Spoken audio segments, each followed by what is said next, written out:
This is The David Lehman Show. 97.5 WJUL Radio. This is The David Lehman Show. And we are the jewel of Lake Chatuge, if I don't say so myself. If you believe the shadows to be growing darker, it is because the light that casts them is growing brighter. And it is my hope that the David Lehman Show serves as such a light. I mean, certainly I, at all times, and occasionally Paul. Every so often. Every now and then. Halley's Comet-like. Try to be such a light. And if we had a producer worth his salt, he'd be coming in with just a little clip of this little light of mine. I'm going to let it shine.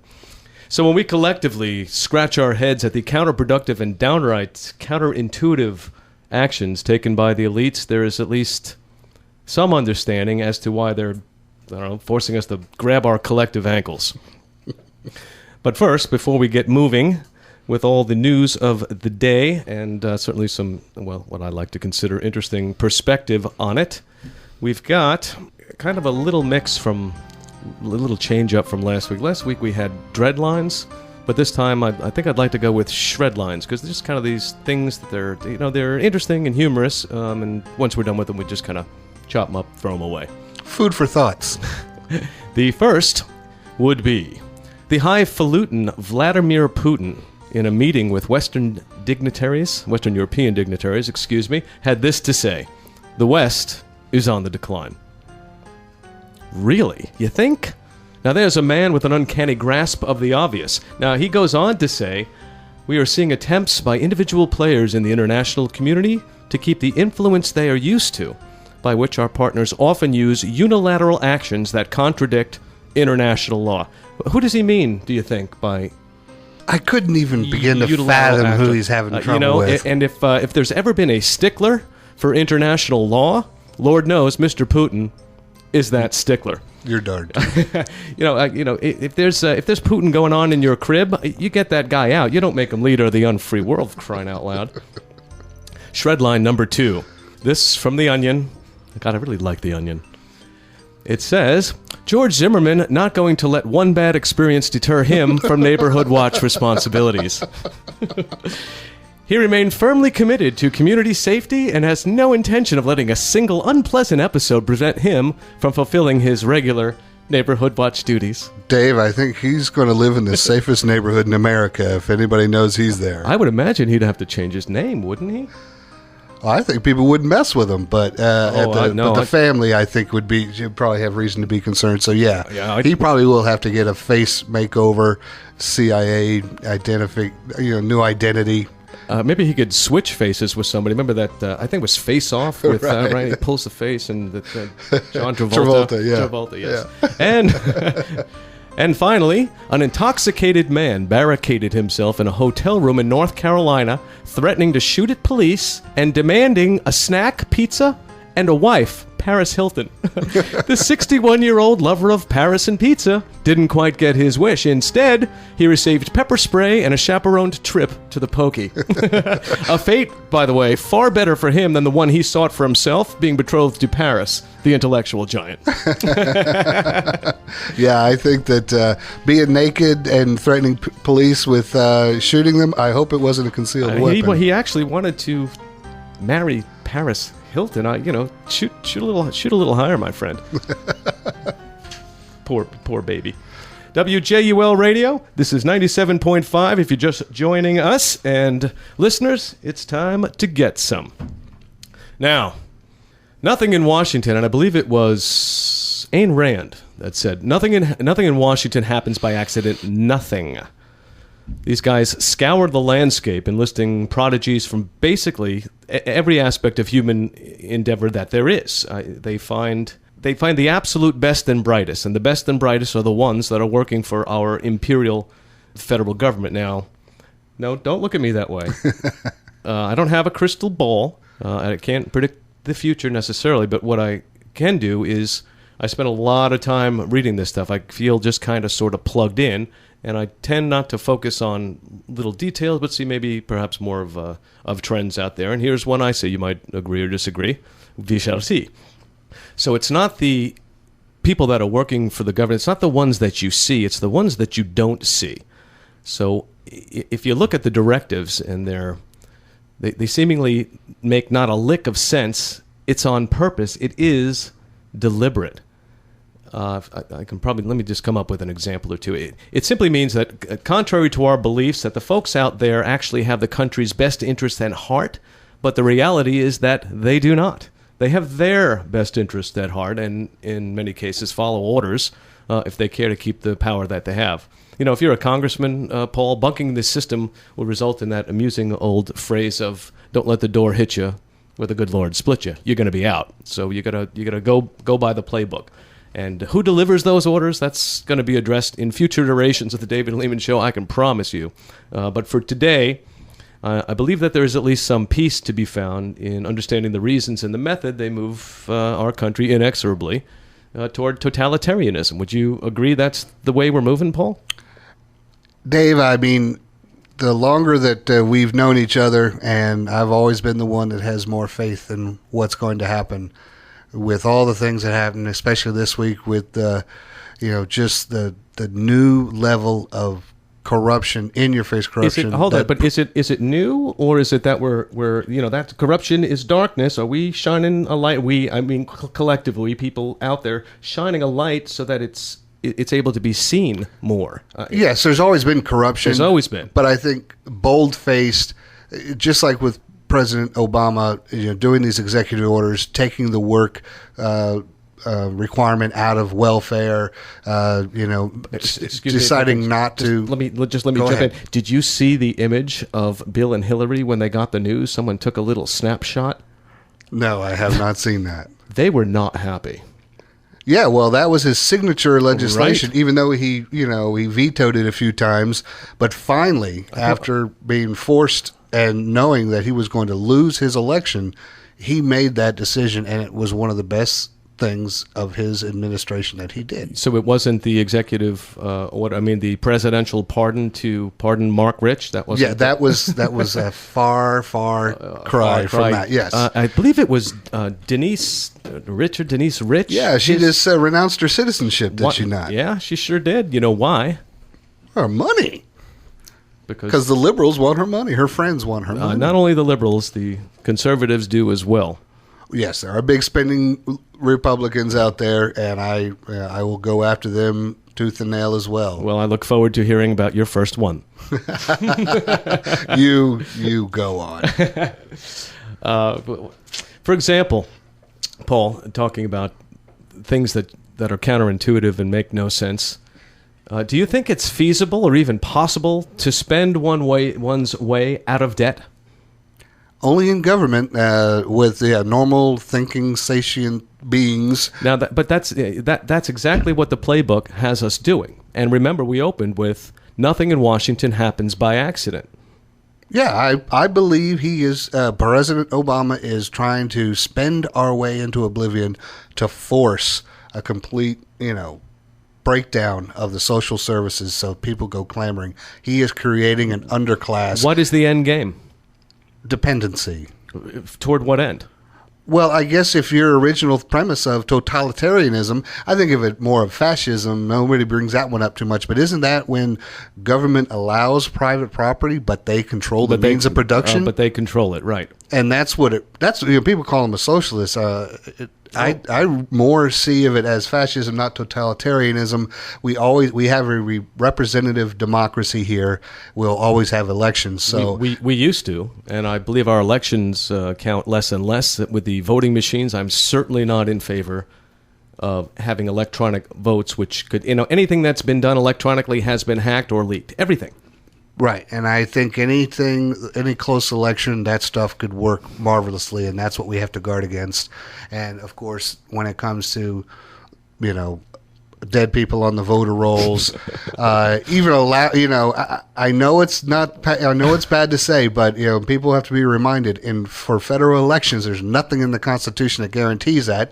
And it was the old white rich landowners, the only ones that had a vote. Well, now I'm not saying we go back to that. They got skin in the game. They do, but there's a lot of people that would say, if you're on government assistance, you shouldn't be able to vote until you're off. And that would give everybody a great incentive, but of course that will never happen. There's lots of people that say a lot of things. And by the way, that little spray can that I have here is I've liquefied Adderall. So if I missed the air, I think it's going to focus us in, and we can keep on topic, because I have a bad habit of digressing, because I just have too many things to say. And squirrel, not enough. Oh, what a cute bunny! not enough time to say it. But this is exactly, anyway, what the playbook has us doing things that are absolutely would make no sense whatsoever unless you knew what that end game was. So I always try to ask myself, why? Now, forget what's said even for a moment from the mouthpieces and their double speak convolutions of what is actually happening. Look at what is actually happening. TARP, QE1, quantitative easing, endless new bureaucracies, new divisions of governmental control, the TSA, Social Security, czars ad nauseum. It all amounts to one thing. One thing. Womb-to-tomb control over you. Power, control, saltpeter. That's the trifecta. I've not heard the term saltpeter used in quite a while, Dave. I just made it, yeah. You just dropped these gems. It's just, I feel richer for knowing you. Thank you. But yeah,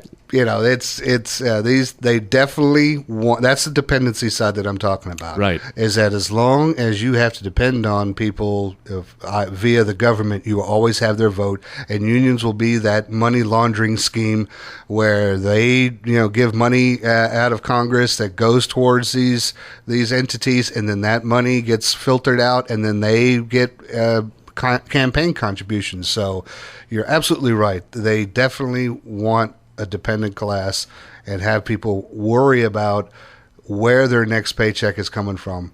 But my hope is, please God, let it be true, that Mr. Squeaky Clean Romney, I'm telling you, I mean, people talk about this Bain. Other than that, the guy is a Cub Scout. I mean, I'm not saying that's the only thing you should be looking at. I know, but he's the cleanest. It's his philosophy that I worry about. I think I've told you before, he was not even my second choice. All right, but he's going to get your vote. Well, there's nobody else out there, so if I got lots of people out there. Constitutional Party's got a decent guy. There's independent parties out there. You've got write-ins. There are people out there that reflect your image of what the country should look like. Ultimately, Mitt Romney, I know you. I've known you for 25 years. It really feels like 60, but it's only been 25. It's only been 25. And I know that Mitt Romney does not reflect your views. I know you like him better than Obama, of course, but he doesn't really encapsulate the Paul Riley philosophy to me. So I think he's growing in a lot of ways. I mean, I feel like early on, he was not fighting back. He just looked totally milquetoast, just not like the McCain. Oh, can't get nasty. Can't talk about that. That's off limits. So, but now he's finally mad. He's, when Barack started talking about the small business, you didn't build that. Right. It fired him up. Now, he looked angry, and I loved it. Mitt Romney may be mad, but if it was politically advantageous for Mitt Romney to look sad and meek, Mitt Romney would be looking sad and meek now. My point being that the man will do or say whatever he has to do, and not just him, but I think the other guys running. I think Michelle Bachmann would. I think Barack Obama would. I think they all would. Sans Ron Paul. I think Ron Paul says, "Here's what I think." It's even if it's not going to be received well, et cetera, et cetera. The man does speak from a position of principle. Well, the reason why most of that is because the mainstream media, the bulk of what people hear, these people want to control. They want access. They want to have their hands in the pie. Wait. No. Power, control, saltpeter. Right. So yeah, absolutely. And what the problem is that liberals, Democrats in Congress are such good liars. They can make Mother Teresa look like a child killer, and it forces. I mean, so if Romney has to, obfuscate the truth, not say a direct question, be kind of political in how he frames what he says, or not answer their questions. I mean, they try to set you up. This tax return BS. Are you angling for press secretary for Mitt Romney? Is this what's going on here? Sure. I don't look, again, I have a face for radio, so I'm not sure if I could, and I would probably chew somebody's face off, with some of those reporters. I couldn't handle that. I'd go over that podium and knock somebody's teeth out. Have a little bit of a sense of calm there, particularly since you're going to be on the air and dealing with lots of people. This is 97.5 WJUL. You are listening to the David Lehman Show. We have got, what is our break around here? About 2 minutes. I mean, 2 minutes goes by in a flash, folks. Sit tight. We're going to be right back.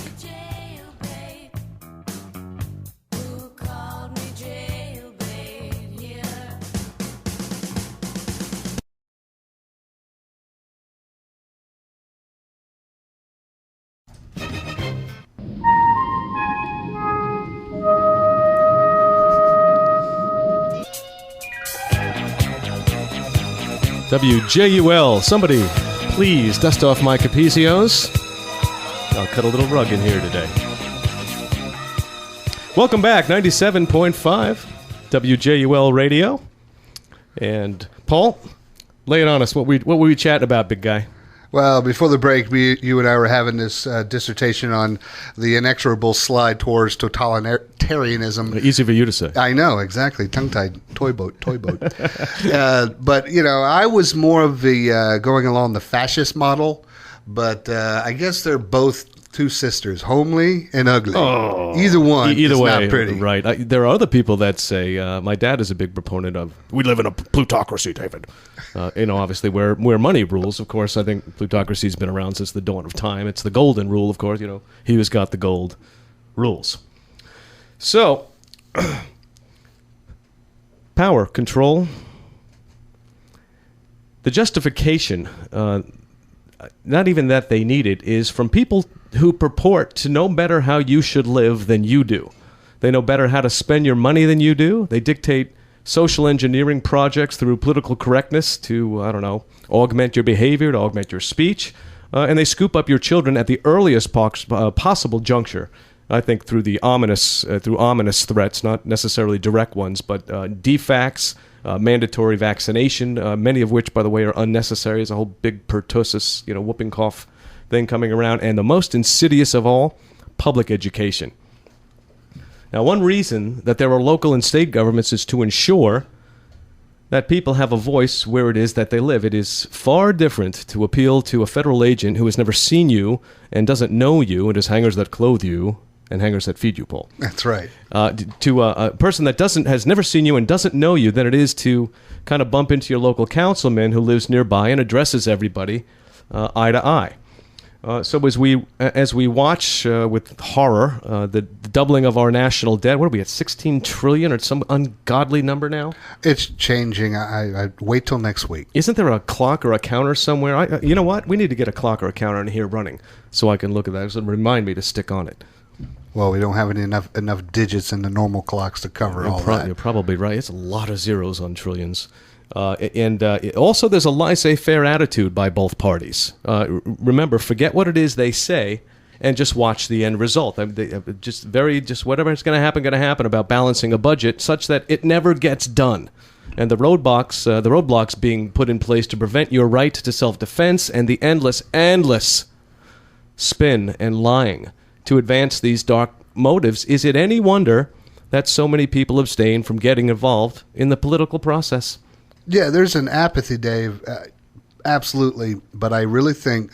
Hold it. Is it apathy, or have they kind of been beaten? Is it a deliberate process of engendering apathy, I guess is what I'm driving at? On a lot of levels, yes, but the people that still have, something between their ears, there are plenty of people out there that agree with what we're saying right now and still, just like I do. Other than this show, I go to work, go home, complain about it, and get up and do it all over again. Try to do the best with your family. You also do a lot of fronting, man. A lot of styling and profiling you got going on there too. So leave that out.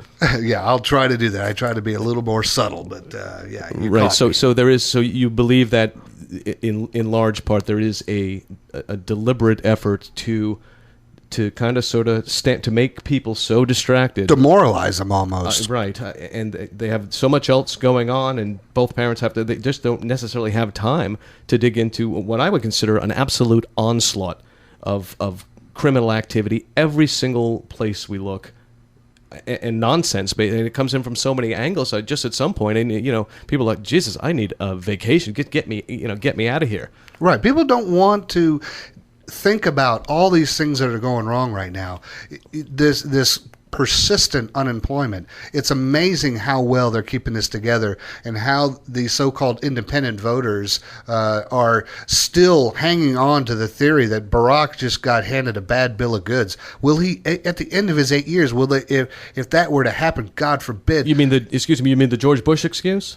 Yeah, is that the bad bill of goods that they were handed? Yeah, exactly. Okay. That it will never end, and they encourage this apathy, like I said, or this dependence. They promote the food stamps. They promote all these other social programs in this time, and say, oh well, these people need it. The times are tough, and all they're doing is making it worse. And what we need is some kind of inspiration. I mean, that's the one thing Reagan had, that he inspired people in the greatness of this country. And again, if people got, it goes both ways. These independent-minded supposed thinkers, they can be swayed in either direction. And right now, I think, thank goodness, on some levels, in my mind, things will change, because it gets to that point where people truly are fearful and they really see the stark differences. I know you don't see the differences, but I do. And it may be not enough for you, but I think it could be turning the Titanic around away from that iceberg at the very last second. Right. And that's how critical I think it is. We kind of we part company on that, but I respect your position on it. Now, lots of times people will kind of disagree to disagree. And one agree person, to disagree. No, disagree to disagree, and try to pound in their philosophy until somebody else basically just capitulates and said, "Oh yeah, I see what you're saying." But it reminds me of an old quote by Les Brown. Les Brown was a motivational speaker, and he is a motivational speaker. I think he's married to Gladys Knight, but he used to open up every one of his shows with, "This is Mamie Brown's baby boy," and I just thought that was the sweetest thing. He didn't even say his name; it's just Mamie Brown's baby boy. Very nice. But one of the things that he said was, "A man convinced against his will is of the same opinion still." So you can try to hammer these thoughts in people's head, but you don't really move people. People only move when they want to move. It's an emotional based thing, so that's the reason why liberals can get away with so much of what they do, and that's what. When it comes to Romney, he has to get aggressive if he wants any chance to sway enough of a percentage. Because I want a mandate. I don't want just a squeaker. A mandate on what? I'm sorry. The next election, there needs to be at least a 5 to 10 point difference. You are way jumping the gun, because in this second half of this show we are laying it down. I'm gonna. You know what? You're gonna feel so good when you leave the studio tonight. I have got just like buku information on why. Mitt Romney is going to win in a landslide. He's not just going to beat Barack Obama; he's going to shellac him. But I don't want from your lips to all his ears. I don't want to jump at that gun. You are listening to the David Lehman Show on WJUL Radio. If you just joined us, we were discussing our inexorable move in the United States toward totalitarianism, and listing some examples and trying somehow to make you feel better. I don't know if we're successful at that yet. And later on, coming up in the second half, we've got just a pant load of information on why it is Barack Obama is going to be beaten badly in the upcoming election. So you might consider that good news. You may not. Either way, I'm going to line out the reasons why. Now, we're going to go review a little bit of history here. And we're reflecting on the actual condition of our country and not what we're told that condition is. Now, at the turn of the 20th century, there was a man called Lord Acton, boy, they lost those Lord. He must be English, but Lord Lehman's got a nice ring to it. It's got even a moderate amount of. How about luscious Lord Lehman? And we can do a little alliteration. Luscious, even the double L's. And this is just fabulous. Lord Lehman. There was a man called Lord Acton who categorized the life force of successful civilizations throughout history. And do note that during this time, human nature has not changed. Only the methods to bring about that change have changed. Only the methods to bring about this following have changed. How about that? The average age of the world's greatest civilization has been more or less 200 years, and these nations have progressed through this sequence, according to Mr. Acton, and I tend to agree with him. But listen closely, because it's kind of cool. From bondage to spiritual faith, from spiritual faith to great courage, from courage to liberty, from liberty to abundance, from abundance to selfishness, selfishness to apathy, apathy to dependence, and dependence back into bondage. Now, what's happening in our country is nothing new, though I will admit that the rate it's happening seems unprecedented historically. Paul, I'd like to know, is there anything that can be done about this? And where on the scale is it that you think that we are? Because I think we're kind of like, should I review them again, or you got it? No, just like we were talking about, and we're on the same wavelength here, it appears, because apathy and dependence are going hand in hand. That's right there near the end. So I guess based on your, summarization, if you took this is Lord Acton's summarization. Right. Based on Lord Acton's summarization, that if we were a jug of milk and you took the cap off, you'd be asking me to sniff it to see if it was still good, and it's past its expiration date. Paul, is that good? Is that milk still good? Well, I'm just hoping the fridge is extra cold, and we just got a couple extra weeks on here, enough chance to turn it around. Enough chance to turn it around? Did you say? Yeah, enough of a chance. Again, we it's 200 years average, so I'm hoping that we can beat this trend. I hope that we can as well. And when we return, let's reflect further where the United States is and why, and if there is any way we can kind of sort of turn this thing on its head, because if not, it's going to be pretty darn ugly out there. Back in 2 minutes. Sit tight.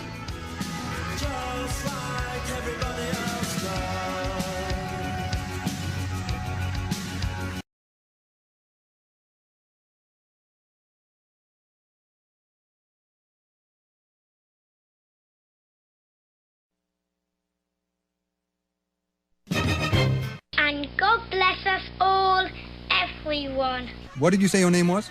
I see that it's not clear for you good buddies to clean out your ears. Listen very close. And welcome back. 97.5 WJUL Radio. I like Curtis Blow. It's kind of good. Look at you. You're kind of rapping over there. 911's a joke in your town. Now, before the break, Paul, we had chatted about where on the scale that we thought that we were. Can you want to hone in on that a little bit? Because I know I do. Well, my guess is that you feel on the Acton, Lord Acton scale, we're right just before bondage, right there at dependence. Yeah, very good. That's where I think we are. Yeah, I think we've gone from apathy to dependence. And believe me, I can't disagree with you on where we are on the scale. You can, but I'd beat you over the head if you did. But I think the timeline is the only thing that we have that I think can still be debated. Yeah, but it's moving so quickly. We've gone from in our lifetimes, I think we've gone from certainly in some form abundance to selfishness, selfishness to apathy. Yes, and just like we were saying before, people are been demoralized and they feel like they have no voice. They've given up. They've seen it so often. It's like seeing, somebody who's grown, a doctor who's seen people die in the emergency room. The first time you're crying your eyes out after work. Right. By the end of it, it's like it's just another day at the office. Just another day in the life. Right.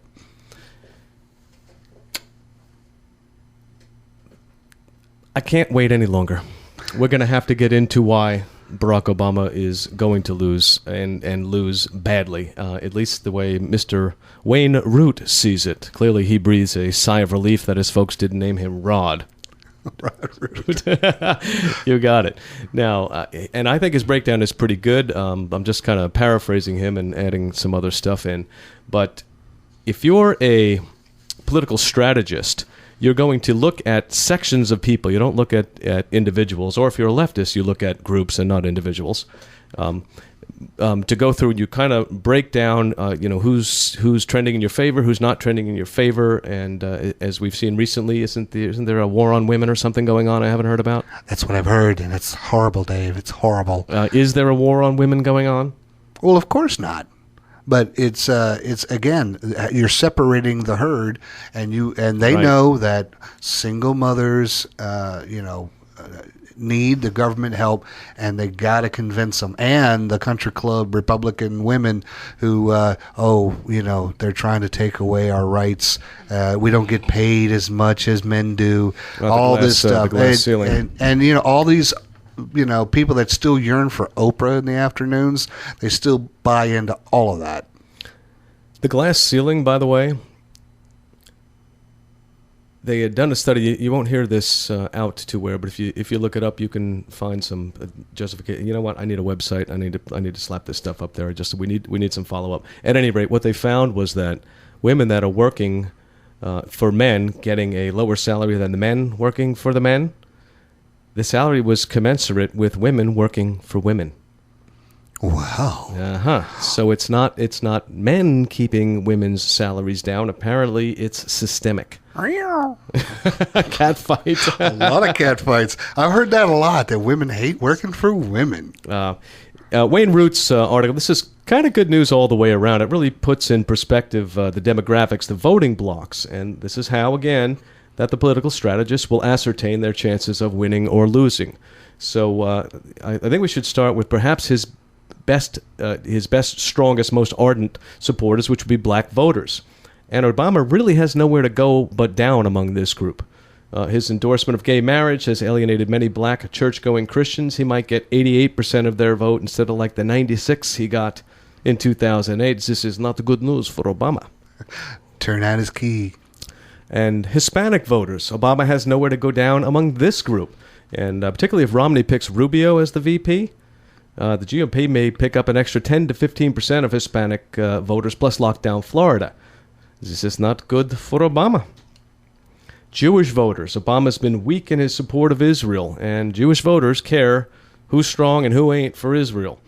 So he's been weak in his support, and many Jewish voters are big donors and are both angry and disappointed. That is a nasty combination when you're going into an election year. Oy vey. I predict Obama's Jewish support probably drops from 78, 80% in 2008 to probably the low 60s, 50s. Oh, I think you're... Either way, no matter how you slice it, this is not good news for Obama. Hooray. Youth voters. I guess we could have made an argument, I think, that these guys were his most ardent supporters, but I think they made a little more hay of it, and since they're so active online. At any rate, they got snookered, and they got their first. I was going to say something very nasty. But they have their political awakening, I think, and we all kind of sort of have to go through it, and it's kind of like a bucket of cold water. Well, if you're still in your mama's basement and you didn't get that, $80,000 a year job that you thought Barack was going to make sure you were going to get. By the way, has Barack paid your gas bill by any chance? No, I hadn't. I'm still kind of on the hook for that. Oh, yeah. Well, month. You should give him a call on the bat line. I was hoping, I was hoping to make a couple mortgage payments. But Obama's biggest and most enthusiastic believers from 4 years ago have graduated into a job market from hell. Young people are disillusioned, frightened, and broke. Another nasty combination. The enthusiasm, long gone. Turnout's going to be a lot lower this time around, as will the voting percentages.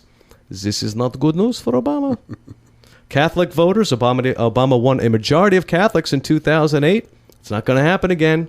Out of desperation to please women, Obama went to war with the Catholic Church over contraception. Now he's even being sued by the Catholic Church. You know that? Yes, I knew that, and the bishops, those guys, they're going after him full throttle. Although it won't get the press, but they are definitely going after him. It's just again his just being imperial.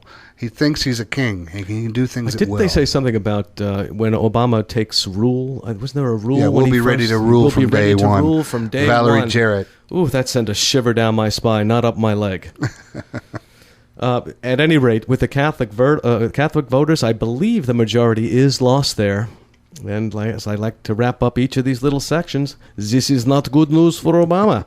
Small business owners, holy mackerel. I know literally, according to Mr. Root knows, literally thousands of small business owners, at least 40% of them in his circle of friends, fans and supporters voted for Obama 4 years ago, basically give someone different a chance. I have to say that was a nice appeal, even for me. Looking, I'm like, he does seem refreshing. I know better, but I could see the draw and appeal. Anyway, he warned them that Obama would pursue a war on capitalism and demonize anyone who owned a business, and that he'd support unions over the private sector in a big way. And these things he's done, whether you agree with them or not, and that he'd overwhelm the economy with spending and debt. My friends didn't listen. 4 years later, he can't find one person in his small circle of friends that are business owners voting for Obama. Not one. And then this, the business leaders hit back at Obama after he says that they aren't responsible for their own success. All right, just hold on now. I know you're on this. The Small Business Association of that group had 350,000 members. Not good news for Obama. Go. You didn't build that. You were just there standing on a corner. You think you're so smart? Mm-hmm. The lemonade stand? That's right. Oh, that was kind of slipped into Bill Clinton there for a second. Well, yeah, you know what? You have to fall into Bill Clinton because there's only one way down to low with that guy. At any rate, Bill Clinton speaks a little more like this, right. Paul. You got to get your Southern accent. But yeah, you could just hear it in his voice when he's talking to these people. He is trying to build a grievance. He's trying to tell these people that are out there in his audience that, he only works as hard as you do, not any smarter than you. And they all think about the economic pie. It's one size. And if one guy's getting more, that means somebody's getting less. And I'm sick of it. Well, the government can't give without first taking. And that's a perfect excuse to take this away. If you didn't earn it to begin with, then he can convince the same people he's talking to now that they have every right to take it. And if you took all of that money, if you took 100% of people earning over $250,000, it would run the government for 8 days or something crazy. Barely that long. So it is not about the money. It is not about fixing the deficit. It is about pure class warfare. He's got nothing else, so he's going to go out guns a-blazing either way. He's, all those groups we just mentioned are all alienated. Blue-collar working-class whites. Yeah, that's long gone. Do we need to say anything? The white working-class voters are about as happy with Obama as Boston Red Sox fans feel about the New York Yankees. This is not good news for Obama. Suburban moms. The issue isn't contraception. It's having a job to pay for contraception. Obama's economy it frightens these mothers. I think, frankly, his economy frightens anyone who's watching. I mean, we're in a fix, but now who's got an uncanny grasp of the obvious? I do. They're worried about putting food on the table, and they fear for their children's futures. This is not good news for Obama. Well, I think there are some silver linings, and these are like national. You're talking about blocks of people, but it always comes down to certain states. Well, hold on. I'm only talking about the blocks simply because that's how political strategists view. Okay, absolutely. But when you talk about how it's going to be a landslide, yes, and this is funny. Now we're on opposite sides. Not necessarily. I never predicted a landslide, but you were more pessimistic earlier on. But now you're talking Ohio, you're talking Florida, you're talking Texas.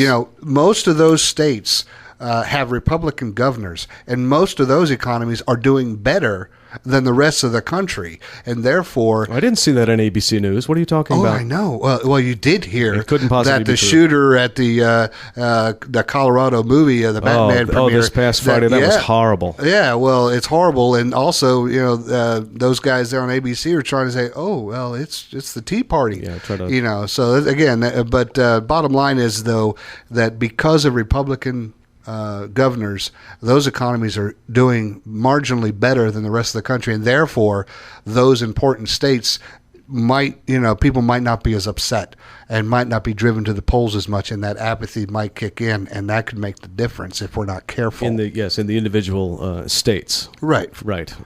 Like for instance, we don't have to really worry about California going low. Did you know that the Democrats used to be the red states, and the Republicans were the blue states, and they had to change it. I did not know that. Do you see why? Well, it's ugly. No, red is like the red communist Chinese, I see. and the Democrats being left-wing and red, so they're like, oh, no, we can't have that. There's just too much of an implication there. I mean, they could have gone with other things. They could have gone with pink. Yeah, well, they're probably worried about a, sickle and hammer showing up on the The only maps. thing they're worried about is losing power, same as what the Republicans are worried about. True that. Last things that we got here, military veterans. As an aside, before we can get into the military veterans, did you know that active military personnel donated more to the Ron Paul campaign, than all the other contenders combined? That is shocking. Not to me, it's not. Well, they don't want to be fighting wars that they're against, but they're the ones with their fingers on the pulse, and they're the ones given to Ron Paul. So clearly, that group of people that are in the thick of it, that are plugged in, think he would do the best job. I don't think it's so self-serving. I mean, these guys are and women. No, God love them. I mean, if they're for Ron Paul, they just like everybody else, they have an absolute right, and I applaud and honor people who serve this country. That's one group of people I think should not pay taxes. What about when it says dangers domestic and foreign and domestic? From enemies, foreign and domestic. Well, that was at the Constitution. It is. Yeah. Well, I mean, their job mostly is foreign, protecting these borders. But who's protecting the United States against enemies domestic? Well, we don't have the National Guard on every street corner, but you're right. There's always that threat, and behind the scenes right now, Barack Obama just signed some kind of executive order stating that he has the ability to shut down all communications, every single one of them, at a national security interest. And again, you didn't hear that on ABC News. No, I did happen to read that in my channels, however. And by the way, this is yet another example of a move toward totalitarianism. And again, I don't think Mitt Romney would pull a stunt like that. I think he's going to have to play by the same playbook that Barack Obama is playing by and George Bush before him. But this is where we disagree. At any rate, the military.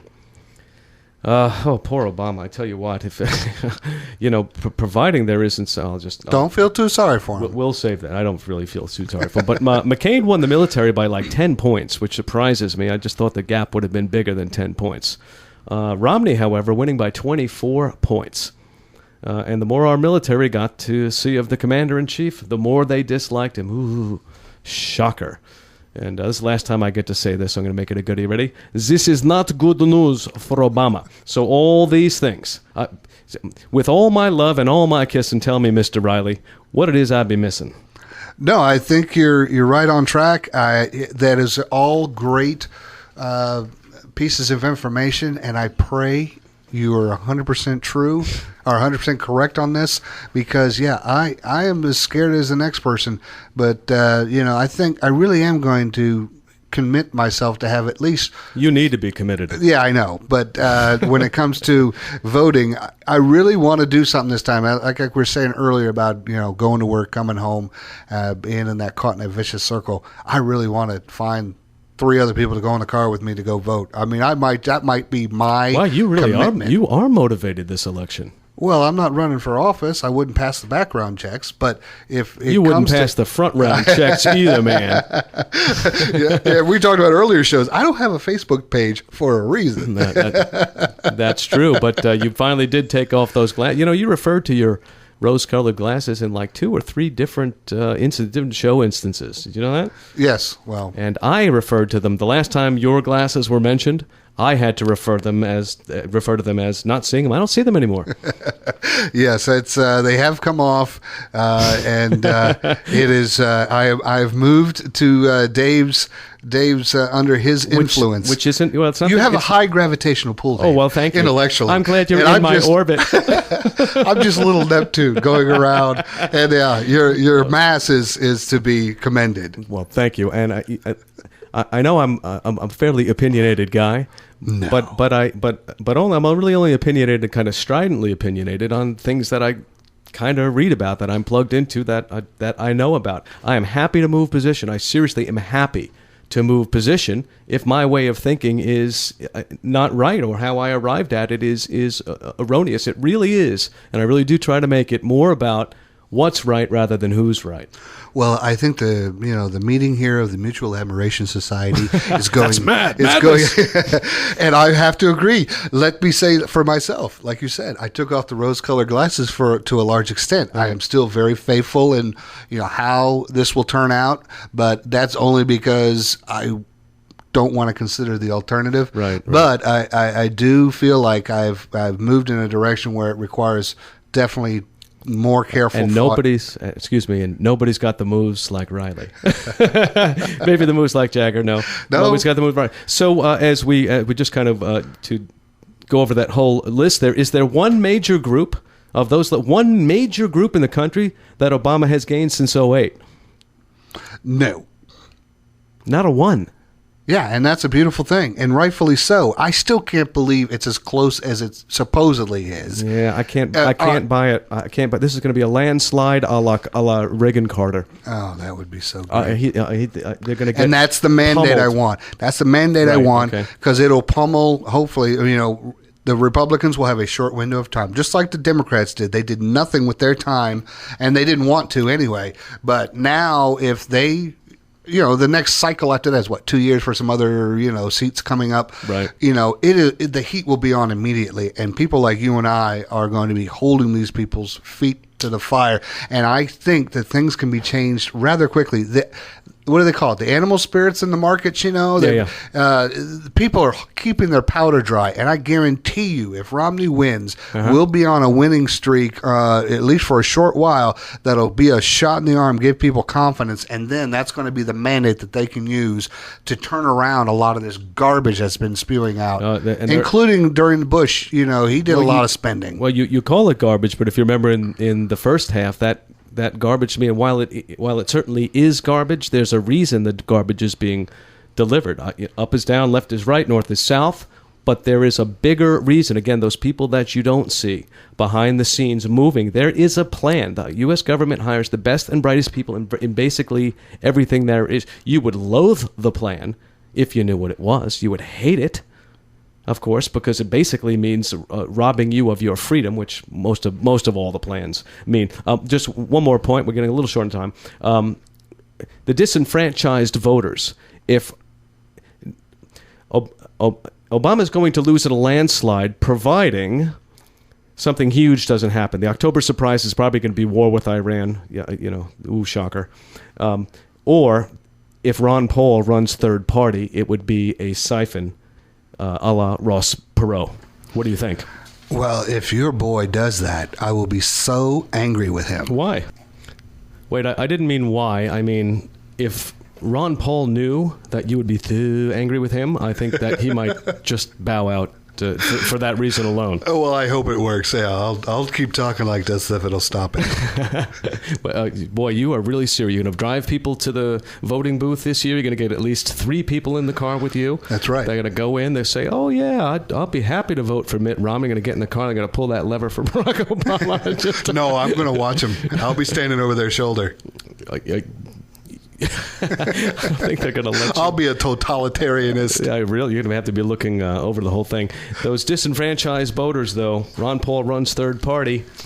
It's over. He'll just siphon away too many votes. As it is, I think Mitt Romney kind of sort of needs to get Ron Paul voters. What kind of carrot is he going to dangle him? President of the Fed? If he's open to that, but Ron Paul doesn't strike me as one of those guys that will take a cabinet position and quietly, move on. He's a more principled guy, which I would think you would probably agree with. I definitely agree with that. He's a principled man, and even if you don't believe in the principles, if you go to the Libertarian Party website, you can see basically where they stand on all this, all their positions. But if I go to a Democrat side or a Republican, they waffle so much. They don't have a clear list of what their game is and what their philosophies are. And the reason is because they mutate and change all the time because they're waffly wobbly. wobbly waffly. Music, Dave. I hear the music. God, is this our time up already? This is going so quick these days. This is WJUL Radio. This is the David Lehman Show. I thank you so much for tuning in. Look forward to seeing you next week. When civil blood makes civil hands on.